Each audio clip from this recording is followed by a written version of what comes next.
Assalamualaikum warahmatullahi wabarakatuh.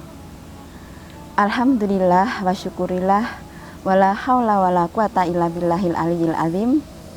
Asyhadu an la ilaha illallah wa asyhadu anna Muhammadan abduhu wa rasuluh. Allahumma sholli ala Muhammad wa ala ali Muhammad.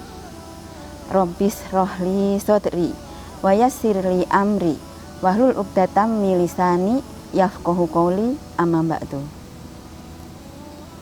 Bapak Ibu pemirsa Kurma rahimakumullah, puji syukur marilah kita panjatkan kehadirat Allah Subhanahu wa taala atas segala limpahan rahmatnya yang diberikan kepada kita semua.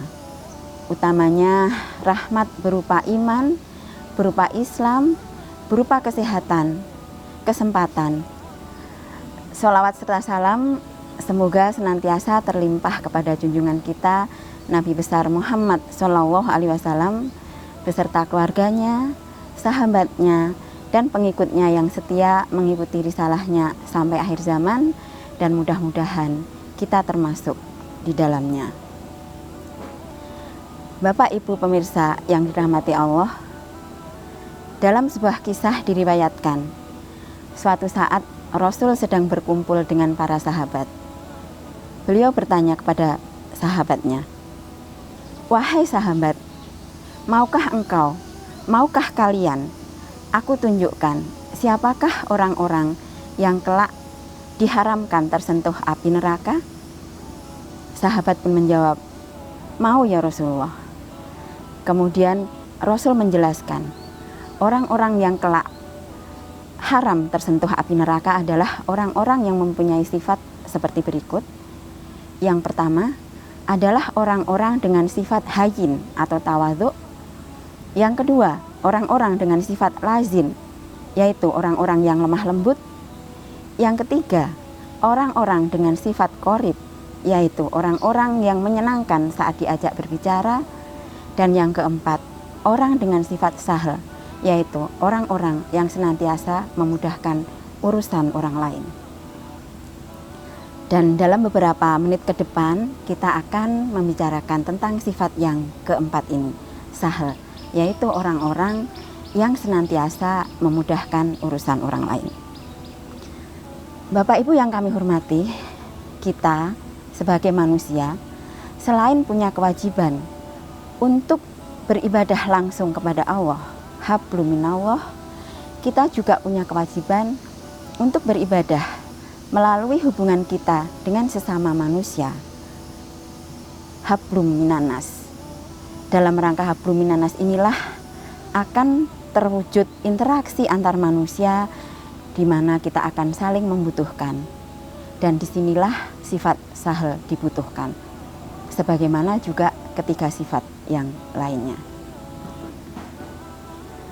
Dalam sebuah hadis Muslim dikatakan bahwa barang siapa melapangkan urusan dunia dari seorang mukmin, maka Allah akan melapangkan satu urusannya pada hari kiamat.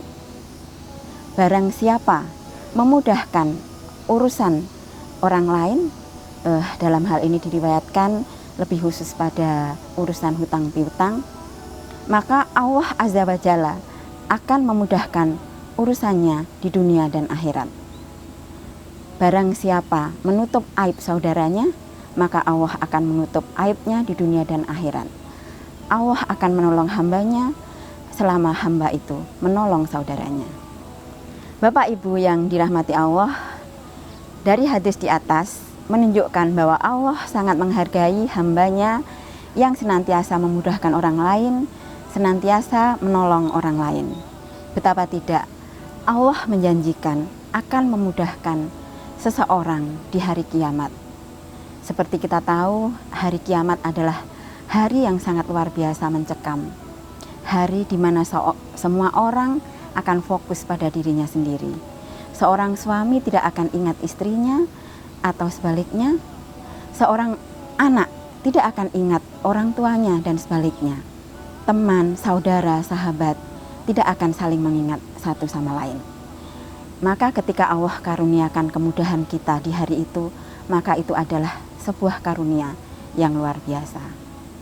Untuk itu Bapak Ibu sekalian, marilah kita sambut janji Allah ini dengan terus-menerus kita berusaha untuk menolong orang lain, memudahkan semua urusan dimanapun kita berada, baik di tempat kerja kita maupun di lingkungan rumah kita.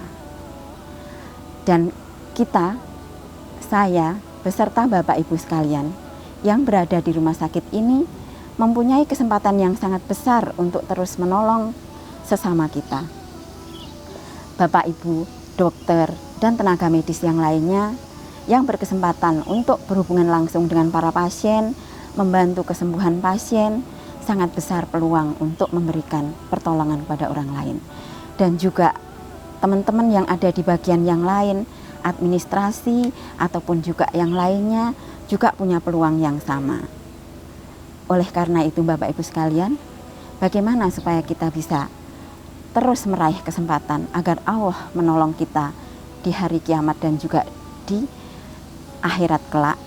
Maka marilah bismillah, kembali kita luruskan niat kita setiap hari bahwa kita bekerja semata untuk meraih ridho Allah, untuk beribadah kepada Allah dalam rangka menolong sesama, menolong orang-orang yang membutuhkan, sehingga kita kelak akan berada dalam pertolongannya. Kita niatkan ibadah untuk meraih ridhonya dengan tetap dapat bonus setiap bulan, ada ma'isyah, begitu ya Bapak Ibu. Demikian yang bisa saya sampaikan.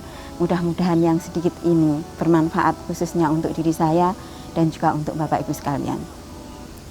Semoga Allah menerima semua amalan yang telah kita lakukan, baik itu puasa kita, tarawih kita, tadarus kita, dan juga amalan-amalan yang lain. Dan semoga saat Ramadan meninggalkan kita, kita telah menjelma menjadi hambanya yang bersih dari segala dosa, karena Allah telah berkenan mengampuni semua dosa kita. Demikian saya akhiri, tapi izinkanlah ada sedikit pantun dari saya. Berjalan-jalan ke negeri Turki, jangan lupa ke Kapadosia. Tanamkan sifat sahal di dalam diri, insya Allah surga balasannya. Demikian, nasru minallah wa fatun qorib. Wassalamualaikum warahmatullahi wabarakatuh.